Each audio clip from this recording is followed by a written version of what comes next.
வம்சி பைடிப்பள்ளி இயக்கத்தில் விஜய், ராஷ்மிகா மந்தனா மற்றும் பலர் நடிப்பில் உருவாகியுள்ள வாரிசு திரைப்படம் 2023 பொங்கலுக்கு வெளியாக உள்ளது.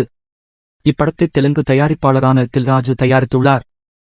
தெலுங்கில் சிரஞ்சீவி பாலகிருஷ்ணா திரைப்படங்களுக்கு மத்தியில் கடும் எதிர்ப்புகளையும் மீறி அதிக தியேட்டர்களில் வெளியிட தயாரிப்பாளரான தில்ராஜு திட்டமிட்டுள்ளார். அதனால் படத்தின் ப்ரமோஷன் நிகழ்ச்சி ஒன்றை ஐதராபாத்தில் நடத்த தயாரிப்பாளர் திட்டமிட்டிருந்தார். ஆனால் விஜய் சென்னையில் நடக்கும் ஒரே ஒரு விழாவில் மட்டும் கலந்து கொள்வது என முடிவெடுத்துள்ளதாக தெரிகிறது.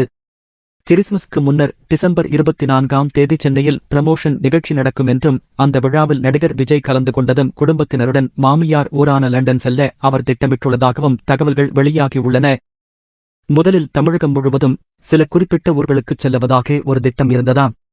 ஆனால் ரசிகர்கள் அதிக அளவில் கூடினால் என்ன செய்வது என யோசித்து சென்னையில் மட்டும் நடத்திக் கொள்ளலாம் என முடிவு செய்து மற்ற ஊர் பயணத்திட்டத்தை ரத்து செய்துவிட்டார்களாம்.